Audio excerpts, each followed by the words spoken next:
Mrs. Pantry, and today I have a very special recipe for the holiday. Okay, so it's St. Patty's Day, and I want you guys to have something to do with your leftover corned beef, or in my case, my home canned corned beef. This is home canned corned beef that I can. I par cook this and I can it in water, and it takes a lot of that salt out. It's delicious. Absolutely delicious. These two, I think I canned them with some chicken stock. But I've got 2 jars from 2018 and 1 from 2020. So we're going to use, I believe we're going to use 2 quarts, but I'll make that call as I'm making the gravy. I want it really meaty because, well, it is corned beef and cabbage. So we're doing an Irish corned beef pie. So in lieu of St. Patty's Day, I thought, why not put all the things I love about St. Patrick's Day and corned beef and cabbage into a shepherd's pie. And then I'm going to take it to work. All right, so I have my cabbage cut up, and this looks like a lot of cabbage. I'm going to saute it. Anything that I don't feel like I want in the pie will be for a snack or lunch or maybe dinner. I've got some freeze-dried carrots. Actually, I think these are dehydrated from Thrive. I'm going to use a couple cups of those in this. Well, about 1.5 cups. We're gonna do. Hold on.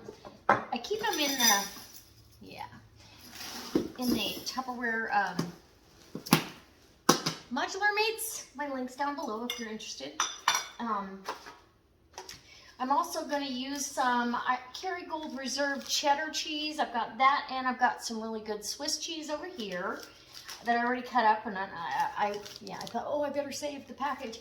Anyway, my corned beef, and then last night I cooked off these mashed potatoes, and it's just mashed potatoes. I added some butter and some a little bit of sour cream, and whipped them up, and seasoned them. And then after they cooled down to less than room temperature, about room temperature, I added 2 whole eggs from the girls and whip that in, and they're gonna bake on top and souffle and it's gonna be delicious. So come on in and I will show you how easy this is to put together. I am gonna be making a milk gravy for this corned beef, so be prepared. It's gonna be decadent. First thing I wanna do is hydrate my carrots. Get those refreshing. I have fresh carrots I could use, but I really like to rotate through and I don't have to chop them. I don't have to peel them. I don't have to wash them. I don't have to do anything. And this is an after work event. And so I want to make sure that, So to the 1.5 cups, 1 cup of water is sufficient. These will refresh in the length of time it takes me to saute the cabbage. So now we're going to go over and saute the cabbage. I'll take you over. Okay, I've got about 3 tablespoons of bacon fat, bacon grease. I save all of mine, and Cabbage loves it. And I might actually pull some more out for the milk gravy. We'll see if it leaves any in the pan. If not, we're gonna take some extra. Yeah. So just get that fat all melted down and start layering in your cabbage. And literally we're sauteing this, so it's gonna be layered just like any other shepherd's pie. And like I said, if I have leftover cabbage, because I didn't want to just leave a little bit, you put however much you want. I don't want this cooked to death. I just want it wilted, okay? I don't really like my cabbage to where it's boiled to nothing either in the corned beef and cabbage. I used to like it that way, because that's how my mama made it, but, as you perfect your own cooking skills, your taste buds and your likes and dislikes change. So we'll get some salt down here just to help start the process of the wilt. And I'll do a little bit of black pepper, because this is black pepper I ground up and myself and put in here. I just grind up in advance. My pepper grinder is empty at the moment, so, and that's a piece of cord. I'm going to salt that and eat that myself. Chef snack. Okay.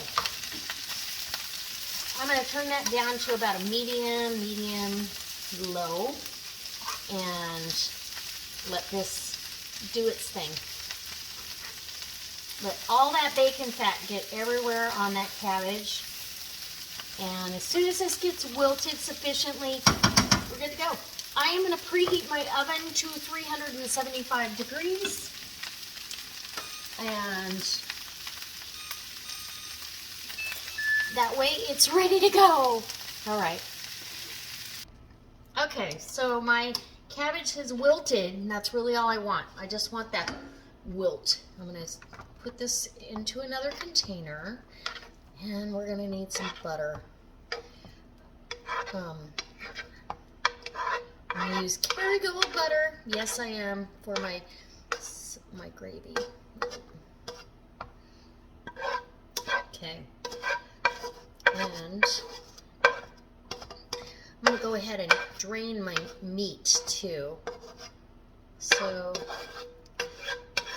it's not going to hurt if you get a piece of cabbage, but I really want my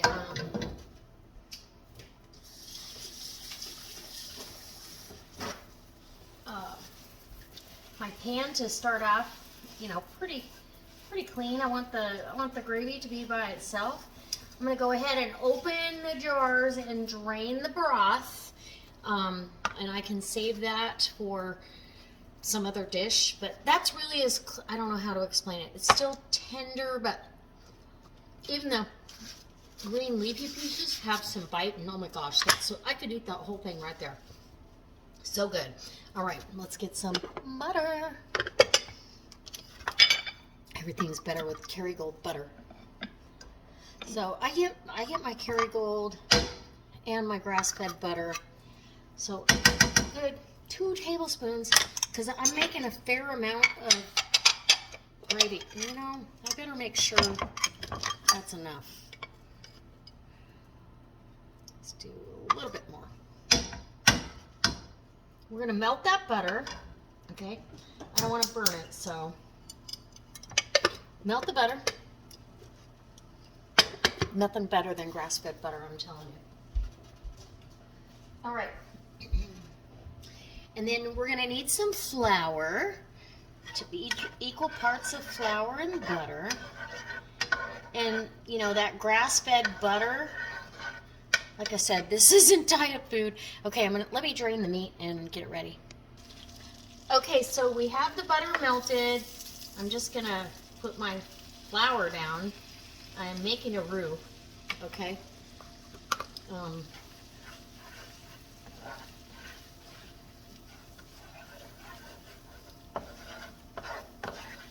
you know, if you've got enough flour, if it's still got plenty of fat, add some more flour. I need a little bit more. It's equal parts, but I didn't measure exact, so that's how you know if you don't measure exact. Approximately, you want it to kind of clod up a little bit. There we go. See how that's working? Okay. And now when it starts doing that, let it just cook for a couple of 30 seconds or so till that raw flour cooks off. Okay. I have my jars, my beautiful jars of corned beef open, and look at that. Firm texture, but yet you can break it apart. It's delicious too. Okay. Now we're going to add our whole milk. You probably want to turn this up a little bit. You could add a little half and half or heavy cream, but I really want whole milk. Also, to make my gravy delicious, because we don't have a lot of, you know, other seasoning in here, I'm going to add some chicken bouillon to that mix. That's my salt. I'm going to add some pepper because I feel like milk gravy should have plenty of pepper. Okay, half a teaspoon to a teaspoon of pepper. And we're just going to give this a stir. Let that heat up. And I could get a whisk out, but this Tupperware spoonula works great.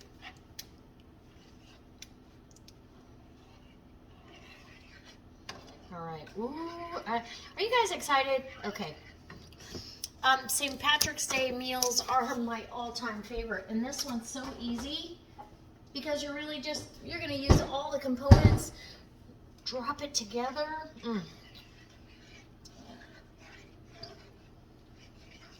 Okay, I'll be back when the gravy's bubbling and thick. See, now we're going to have to add some more milk because it thick and dried up. But we're going to be doing a big pan of this.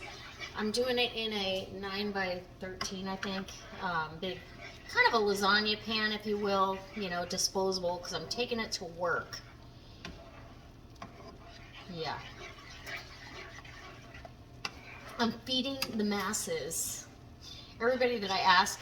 And I would normally put onions in here, but one of my girls that I work with, she's allergic to onions, so I can't use onions in there, and it's okay. We're gonna do without it. But yes, I would have sauteed off some onions. Look at that, beautiful. I would say that's just about perfect. I don't think it's gonna get any thicker unless I just let it evaporate. So now I'm gonna add my corned beef. And this is where the judgment call comes in. Do I need that other quart of meat? And yes, I do. So I'm going to turn this down on low, drain the meat, and get it in there. Okay, here we go. The other quart, just shake it. It's going to come out. See how, okay, so because it's par cooked, the jar comes out pretty clean. I've raw packed this before, but it's, to me, and only me, it's just too salty. So what I do, if you go back and watch my canning of the corned beef, what I like to do is go ahead, oh, look at that. Who doesn't want some of that right there? You know what I need to add, though? I really do. I've got to add some Dijon mustard to the party. What I like to do is par cook it and then in water, and it is perfect. Okay, some Dijon mustard, Grey Poupon Dijon, just willy-nilly squirt. Okay, it's gonna go with that corned beef beautifully. We'll get this stirred in, and it's ready to start the layering process. Once I get this all incorporated, I forgot to add that to the roux, but that's okay. Give it a small little taste test. The beef is cooked through, so you really don't have to worry about that right now. It's going to heat in the oven, and it's perfect. So if you can see that ratio of what I was looking for, so when you dish it up, you've got meat, and I'm not breaking the meat up too much. I just want to taste that roux. Oh yeah, you can already taste the corned beef in there and a little bit of the Dijon flavor. Perfect. Okay, let's take you over and layer this bad boy up. Okay, we're gonna layer this. Here's my 9 by 13, and I'm a lefty, but that's not my strongest arm, or my strongest hand, I guess, even though they say it should be.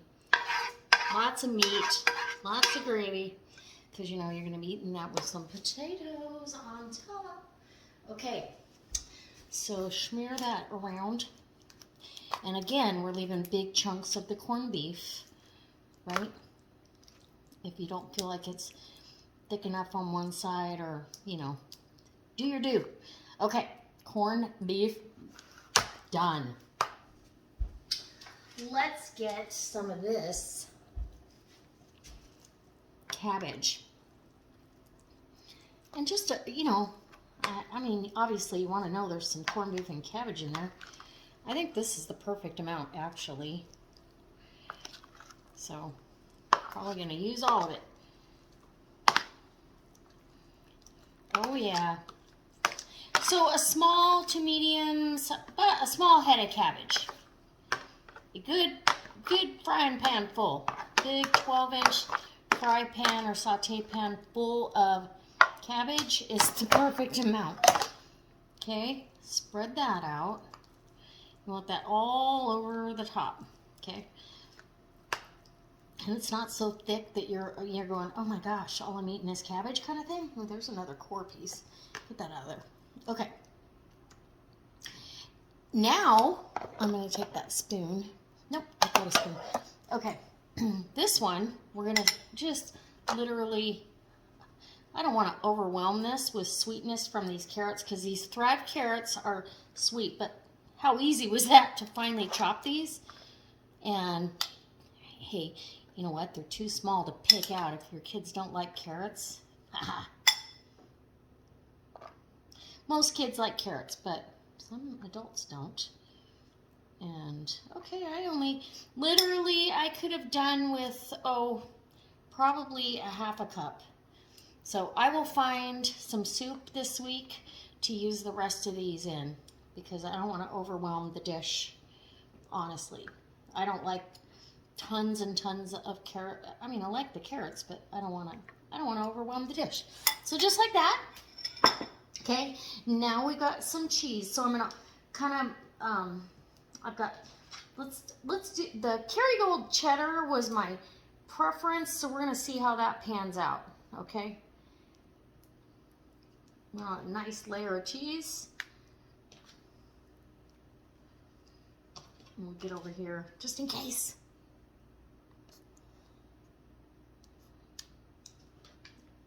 I don't think that really expensive block of cheese was enough. That's why I decided, well, I better put in some Swiss in there. And I was right. I knew I was going to be a little shy. Not too bad, though, guys. So we're going to add some Swiss in here and there. How's that? Here and there. Let's add some Swiss because we all like Swiss cheese and corned beef anyway. Right? Okay. And we want it cheesy. Oh yeah, you got to have a lot of cheese. I typically, it depends on what kind of shepherd's pie I'm making, you know. Because I call them all shepherd's pie. I know that some of them are considered cottage pie for the purist, but there we go. Okay, we've got enough cheese for something else. And now, the last, but the best part of this, well, one of the best parts, is the potatoes. And I want to tell you, Jenny Goff gave me this make-ahead potato recipe. She did this on a Thanksgiving video. Let me rinse this spoonula off. Hold on. And the recipe, you can adjust it to your liking, and I did. But the idea of putting the eggs in there in the potatoes is fantastic. And they souffle up and they get crispy because of the egg white. Now, I heated these up just because I cooked them last night, right? And they've got plenty of pepper. You're just going to smear them down over the top. And, yeah. They have lots of black pepper. I put some garlic and Parmesan black truffle seasoning in them, and some sour cream, and some Kerrygold butter. Okay. Again, not a diet dish, and I will be having a very small portion just to do a taste test for you guys, because I know everybody's they're gonna want to see a big, beautiful shepherd's pie, right? Okay. Okay. Very rustic, but look, it feeds a crowd. You can invite your friends over for green beer and say, let's relive St. Patty's Day, because this is my idea of what to do with your corned beef leftovers. If you do not have home canned corned beef, or I want this to kind of get some peaks on it so it's fancy, you can take a fork across there, but I think just doing this works just as good. So, and it will get crispy around the edges, and then I will tote this to work with it covered in parchment and foil, and we'll be good. Okay. All right. Done. In a 350-degree oven for, or 375, till it's bubbly and golden brown on top. If it starts getting too brown on top, I'm gonna cover just a tint of parchment. All right. Okay, so here's the end result. It's beautiful. I've let it sit here and rest about 15 minutes. I'm gonna go ahead and scoop out, because shepherd's pie is a scoop.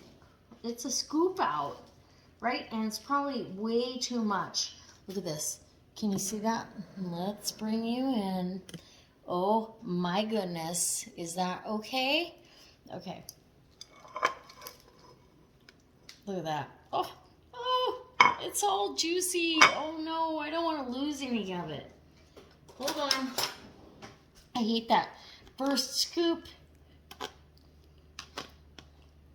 Okay, we got it. Woo! Yeah, baby. Ooh, I see cheese in my future. Okay, and then look at that. So that's a shepherd's pie for the books, for sure. Oh my goodness. Let me clean that bowl up so I can get a picture. Look at that. Maybe I don't even need a picture. Who knows? Okay. I hope I took a picture of the whole thing. I'll just take a picture like that. How's that? Okay, so here we go. Let's get a spoon, because you gotta have this with a spoon. Truly. Okay. Is that beautiful? It is, actually. Okay, I have to take a picture, because you got your cabbage in there. You have your cabbage. You've got the corned beef. Look at that. And that potato topping and the cheese. Okay, let's do it. Okay, finally. I had to let it cool down a little bit. I had to get a little bit of look at this. I got cabbage, I got corned beef, I've got cheese. Hello.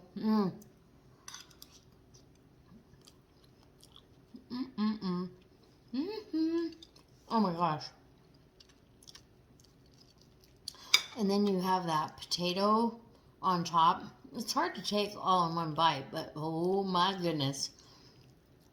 I'll do it. Okay. Well, no, I can't. It's too big a bite.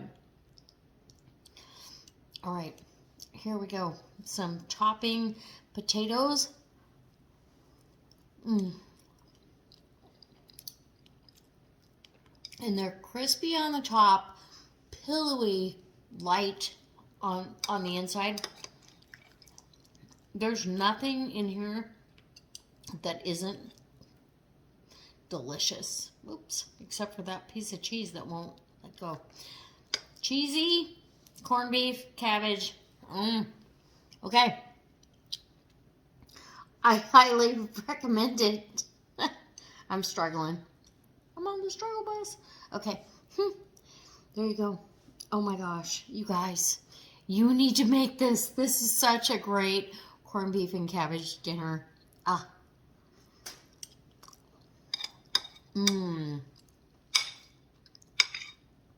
And that corned beef in that pretty much a white milk gravy. So good. Perfectly seasoned, not too salty. I can't wait to see the comments and see if you've ever made this. And, you know, I'd even throw in green beans. The carrots are sweet, So I'm glad I didn't add any more, but they're perfect. And again, I didn't have to peel them, chop them, wash them, nothing. Just add what I needed, and I'm going to make a carrot salad with the rest of them. All right, I'll see you next time for another, oh my gosh, delicious recipe. I hope you do this with your leftover corned beef.